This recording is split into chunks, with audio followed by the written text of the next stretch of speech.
হে friends, আসসালামু আলাইকুম, welcome to our new video. আর কেমন আছেন আপনারা অবশ্যই কিন্তু জানাবেন কমেন্টে। তো আজকে এই যে সানডে, সবাই জানেন, তো সানডে স্পেশাল কিছু একটা তো বানাতে হয়, কিন্তু আজ কি বলবো, বানাতে ইচ্ছে একদমই করছে না। তো তাই বললাম যাও না একটুখানি নিচে, আমাদের ওখানে ফ্ল্যাটের নিচে খুব ভালো ইডলির স্টল বসে, তো একটুখানি যাও না নিয়ে এসো, ইডলিটা খেতেও খুব ভালো লাগে। তো তাই এই যে বর্মশাই নিচে চলে গিয়েছিল, আর নিচে থেকে গিয়ে আর এই যে ইডলি, তার সাথে সাম্বার, তার সাথে চাটনি সব নিয়ে চলে এসেছে। আর নিজের খাবারটাই যে নিজে নিয়ে নিচ্ছে ভালোভাবে মেখে সমস্ত কিছু দিয়ে। এটাকে এইভাবে খেতেই ভালো লাগে, শুধু চাটনি দিয়ে খেলে এটা অতটা ভালো লাগে না। আর অনেক রকম যেহেতু থাকে, এটা এইভাবে খেতে খুবই পরিমাণে ভালো লাগে, সব একসাথে মিশিয়ে। তো তারপর এই যে তাইয়াবকে বললাম চলো বাবা তুমিও খেয়ে নেবে, না ও রাগ হয়ে গেছে, ও যে পাপা যে বোলটাতে খাচ্ছে ওটাতেই খাবে।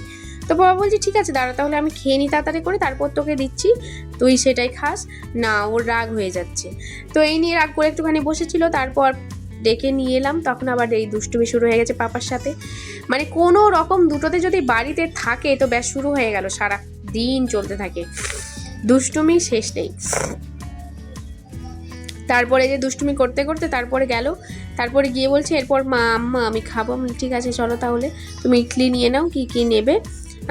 তো আমি বললাম যে চল আমি তোকে বানিয়ে দিই, রেডি করিয়ে দিই, তুই খা। তারপরে না, ও নাকি নিজে বানাবে। আমি বড় হচ্ছি না, আমাকে নিজে বানাতে হবে না। আমি ঠিক আছে, তুমি তো বড় হচ্ছে, তুমি নিজে নিজে বানাও, এই রকম কথা। তো তারপর এই যে সমস্ত কিছু রেডি করছে একা একাই, আমি একটু করে বলে দিচ্ছি। আর এই দেখুন চাটনিগুলোও একটু একটু করে নিয়ে নিচ্ছে সমস্ত কিছু। এটা হচ্ছে মেন সাম্বারটা, আর এই যে এই একটা চাটনি, ওটা ছোলা ছোলা দিয়ে বেশ ভালো করে বানাই। আর এটা একটা চাটনি কারি পাতা দিয়ে খুব ভালো করে বানাই এটাও। আর তারপরে এইটা হচ্ছে বাদাম আর নারকেলের চাটনিটা, এটাও খুব ভালো লাগে। তবে আজকে একটু সামান্য নুন বেশি হয়ে গেছিলো, তাই টেস্টটা একটু কীরকম লাগছিল। তো এই ছিল আমাদের একটা ছোট্ট video. Bye bye, like, comment, share and subscribe.